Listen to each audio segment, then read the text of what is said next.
Well, good morning, Ian. How are you today? I'm doing great. Happy Halloween. I don't feel as festive as you today, though. I will be in costume later to take my toddler trick-or-treating, but that's later on this evening. What is she going as this year? What's her costume? She is obsessed with the Nutcracker, so she is Oh, going to be Clara. oh, I She love watches the Nutcracker on a daily basis, that. which for a 2-year-old, my wife and I can't believe her obsession with ballet. But I see that Alex in the background is also in costume. Yeah, he's our pumpkin today. He's like, help. But I'm glad to hear. Well, I hope you have a good time later. Well, hello, everyone. Good morning. Welcome to Monday Market Insights here on the Winning Investor Daily channel. So, Ian, if it's okay with everyone, I'd like to just give just a quick general overview of what we're expecting to see this week in the markets. It's really a jam-packed week. So for this Wednesday, the Fed is actually set to raise rates again. We're looking at a 75 basis point increase. The current hiking cycle is actually the fastest since 1980s. Can you believe this? It's really they're front loading these rates at a fast pace. The new upper bound rate target will likely be 4%, which is still below the 8.2% inflation that we're seeing right now. So there is a slew of major U.S. economic releases that are on tap for this week, which should show the economy is slowing, which may help gradually change the Fed rate hike narrative in future months. Now, keep in mind, as Ian points out all the time, bad U.S. economic news is actually good news for our next gen effect growth stocks across Ian's trading services, because as growth becomes scarce and harder to find, money seeking growth opportunities will actually turn to the sound growth stocks presented across our portfolio services. So, with that being said, October's ISM manufacturing print on Tuesday, November 1st, is expected to show continued softening to 50 from 50.9 in September. ISM manufacturing actually tracks the general state of the economy as it relates to businesses. So, a reading above 50 signals growth. This index has been on a steady decline since February 2022's high of 58.6. So a projection of 50 is indicating a continued economic slowdown. Also on Tuesday, the JOLTS job openings report will release.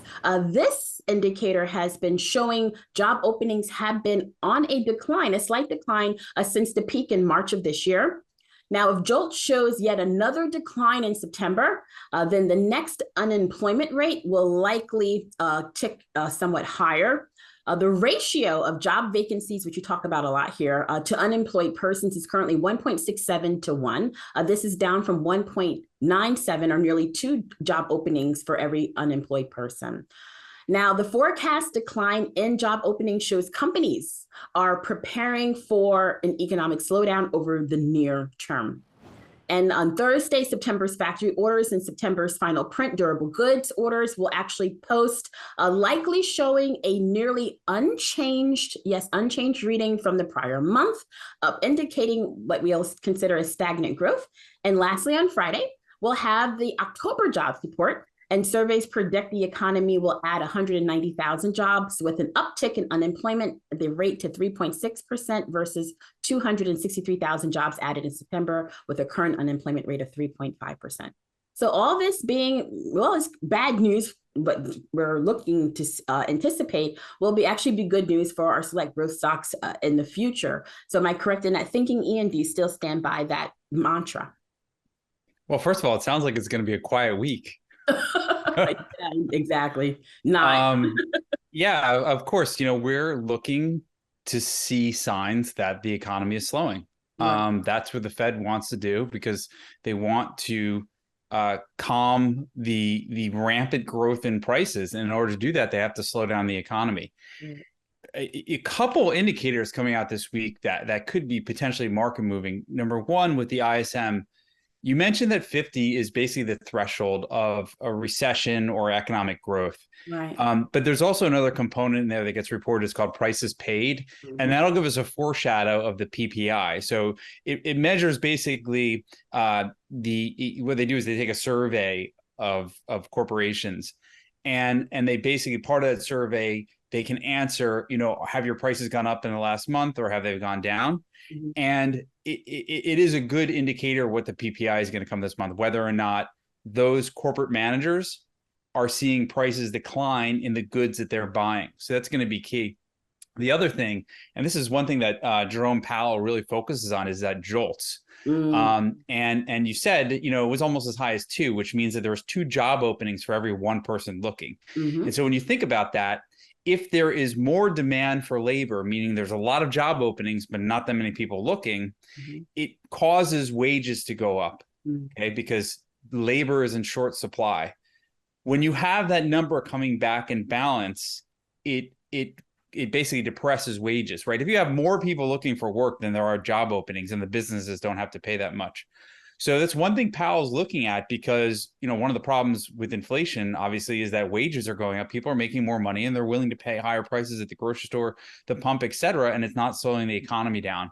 And then finally, well, obviously we have the Fed meeting coming, which is definitely 75 basis points, but I'm going to look for any language that they say that, we're close to being done, or any tea leaves that we can decipher. Because one reason why the market has been rallying the last couple of weeks is the Fed funds futures expectations for the next meeting in December used to be 75 basis points. That's what we're getting. They're Right. now leaning towards 50 basis points. Right. So I think, we could start to see a slow down in how quickly the Fed's raising rates at every meeting, which has been 75 basis points the last 3, if you include this one.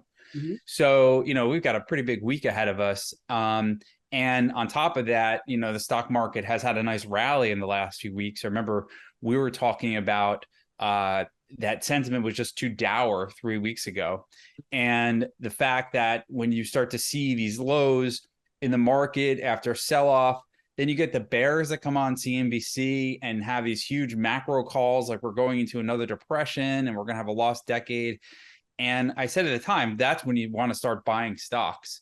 But we need to see this rally continue, because the market still looks like it's in a downtrend, and this could just be another bear market rally, or we could have some consolidation above the lows before we move higher. So this is going to be a pretty consequential week for the market. And lastly, Amber, you've been tracking all of the earnings, Yes. and we had mega cap tech earnings in the Mhm. last couple of weeks. All the FANG stocks all reported. I would note that Facebook missed on revenues, Google missed, Amazon missed, Apple actually beat. That company is just a monster. But I believe that there's been this hedge fund trade on for most of the year, where a lot of hedge fund managers, what they do is they'll short all these small cap growth stocks on the thesis that the economy is slowing down, rates are going up, and that its small cap growth is going to get hit the hardest, which has been since 2021.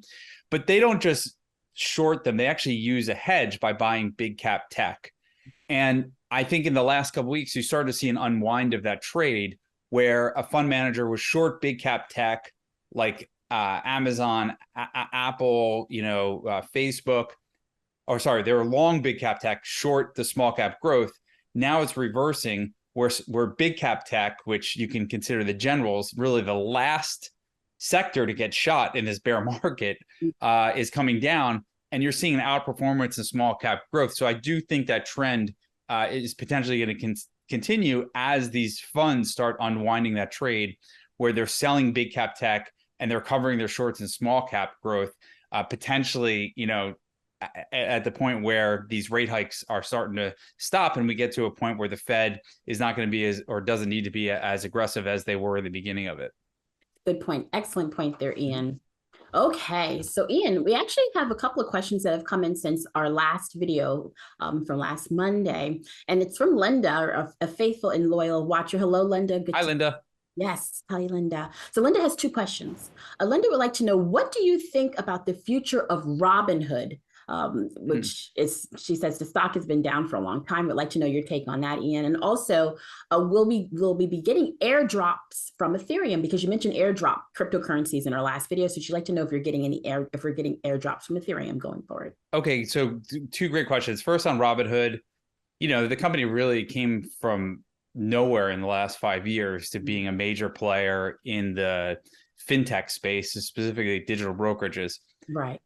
I think that you know, it's going to be correlated with a lot of these like high flying retail stocks. Mm. So if you start to see a lot of momentum come back in the market in these growth plays, Robinhood will go with it. They've got 22 million accounts right now. The other thing about Robinhood, which I find really interesting, is that FTX, which is a large crypto exchange run by Sam Bankman-Fried, who I consider the Jeff Bezos of crypto, has taken about a 10% stake in Robinhood. And I think that Robinhood obviously has been the most innovative of the brokerage companies, right? They make it really easy to invest. You download the app, you know, they give you these thematic trades you can do where it's like if you want to invest in green energy, you can press a button. And they sort of gamified investing, which has brought a lot of new investors into the market, by the way. Mm-hmm. I agree. I think that the future of the financial space is going to be decentralized finance. And I think a lot of these like older banks are not going to know what hit them in the same way that Blockbuster, you know, Borders, I'd say Barnes and Nobles, but Barnes and Nobles is still around, and other big box retailers like Toys R Us didn't see e-commerce growth as a result of the internet. I think a lot of the banks are not seeing what decentralized finance is going to do to a lot of their businesses. However, with this investment by FTX, I think that it gives Robinhood a way to create a decentralized exchange, you know, using their customers. And if there's any investors that would be willing to use these kind of exchanges, it's the customers that Robinhood have, which are millennials, Generation Y, younger, you know, not your stodgy Merrill Lynch customers like myself. So I think that Robinhood could potentially be a massive play there. In terms of Ethereum, there are airdrops coming. We're still working on the report, not specifically to Ethereum, but there are other new cryptocurrencies and protocols that are being unleashed in the next couple of weeks and months that are pretty easy to get an airdrop on. Which means basically you just do a couple things, like you sign into your MetaMask wallet, you go to their website, and you do one to, you know, just a couple tasks, and they'll give you free tokens. Sometimes it doesn't amount to much. Other times it could be worth, you know, Uniswap at one point, like I said, that airdrop is worth about $20,000. So there definitely is opportunity there. And the reason for why they're giving you free tokens is they want to incentivize people to use their networks, to use their products. And traditionally, you know, in the social media space, if Facebook, which, you know, Facebook organically went viral when it first started, right? Like people wanted to join Facebook because they wanted to see what their friends were doing. You know, but other platforms like Twitter have had to advertise a little bit to get new subscribers and new members to their platform. Whereas in cryptocurrency, you have a native digital asset to all these new protocols that you can just give to people and give them basically, I don't want to call it equity in the protocol because that would be a securities violation on the part of the protocol, but it gives you, you know, an ownership stake. It gives you the idea that if you hold these tokens and use their protocol, the tokens that you own will accrue in value. And it is an incentive mechanism that is brand new to the investing world and the world in general. And I think it's going to allow for a lot of these networks to scale in ways that weren't possible previously. So, you know, you think about Facebook's growth started in 2004 in a college dorm room, maybe it was 2003. And, you know, it took maybe 8 to 10 years to get 1 billion subscribers. Well, imagine if Facebook could actually pay people or incentivize them with the token to join the network. That's basically what crypto is going to do. So you're going to start to see some of these protocols go from like a 0 to 1 billion members in the future at a much faster rate. Now that's something to look forward to. And you know it will happen. So thank you, Ian, for answering Linda's question. Thank you for writing in. Okay, Ian, so we have some really interesting happenings in the Megatrend tech department. And I just have to share some history-making news. Well, actually, history is being made right now in streaming services, streaming industry. So according to tvtechnology.com, new research released by TiVo finds that the average number of video services used by consumers is nearly in double-digit territory for the first time in history. Consumers are now watching an average of 9.86 video services compared to 8.8 a year ago. And the new TiVo Video Trends Report also found that, quote, ad-supported video on-demand services are being more widely used as consumers look to stretch their entertainment budgets, their pocketbook dollars, end quote. So just like how we discussed last week, Ian, how 5G related products are seen now as inflation-proof. Streaming TV apparently is too. tvtechnology.com also reported that 7 out of 10 respondents to the TiVo survey said their video entertainment spending is a moderate to high priority for them. So despite inflation, any financial pressures, only 25% of respondents reported reducing their entertainment spending. So 3 in 10 consumer surveys said that they had purchased a smart TV between the fourth quarter of 2001 and second quarter of 2022. And get this, the Consumer Technology Association's annual survey of technology-related purchases during the holiday season actually finds that content will be big this year. Content with streaming services and video game technology among the top technology gifts people plan to give this season. So about 192 million US adults, 75%, plan to purchase at least one content-related product this holiday season. So the way I see it, Ian, winning Investor Nation, this bodes well for streaming services like Disney, Hulu, as well as Netflix. And as this is disclosure in our strategic fortunes portfolio, Ian has a legacy position in a streaming services company that could stand to bode well from just a growing streaming industry as it continues to flourish and just expand. So if you'd like to learn more about Ian's Strategic Fortunes stock service, please click the bull icon over my shoulder here to get those details. So Ian, are you a streamer? Did you spend your weekend streaming by any chance? There are a number of shows that we don't miss in this household. I mean, like, it can't miss. We're watching House of Dragons right now, which the season just ended. So I'm having a little bit of withdrawal. But, I would say that, back in the day, we used to go to movie theaters and every week there was a new movie to see. Now that these companies are spending so much money developing these TV series, they've really replaced the theater. Oh, yes. When you think about some of these services cost what, $12 a month? That's just a couple Starbucks coffees. I don't think that even if you see inflation and people are cutting things that, they don't want to spend money on anymore, they're more likely to not spend $80 in the movie theater and keep their streaming services at home, right? Because everybody already has the entertainment set up with the speakers and the TV. So I think that a lot of them are pretty recession-proof. The one issue that Netflix has already had is like the number of accounts where people just get their password, from their in-laws and don't pay. But I know that they've taken steps to crack down on that. I use Xfinity as my cable and TV provider.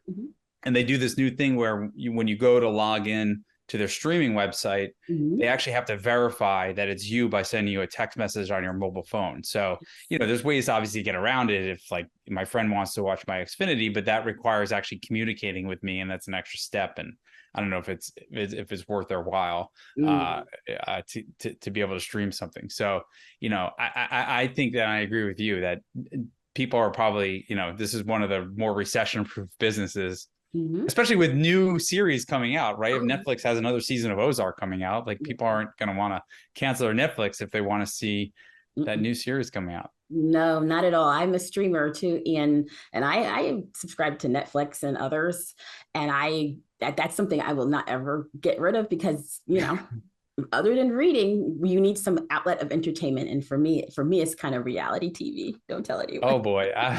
That's where I am sometimes on a Sunday afternoon. Okay, good. Thank you for your take on that. And I think it's a great idea to give streaming as a holiday gift. I mean, just like a couple of months subscription. I think that's pretty cool. Or a year subscription to a loved one. Hey, why not?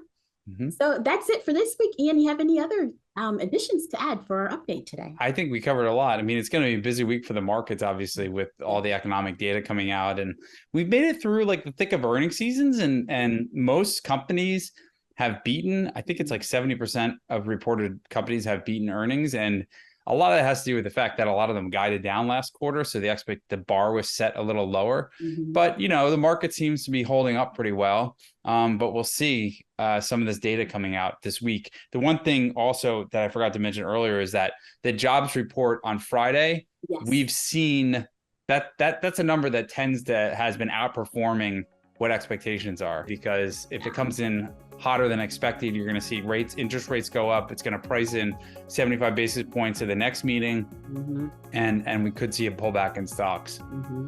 It's a good point. We'll have to stay tuned for that one, Ian. Thank you for reminding of that. All right. Trick. Happy Halloween. I'm going to try not to eat too much candy this week. Same to you, Ian. Have a wonderful time out with your family, and I wish you a safe time. And everyone else who are trick-or-treating or with your loved ones, have a good night ahead. Thank you. You're welcome. So see you later, everyone. Have a good week. Bye.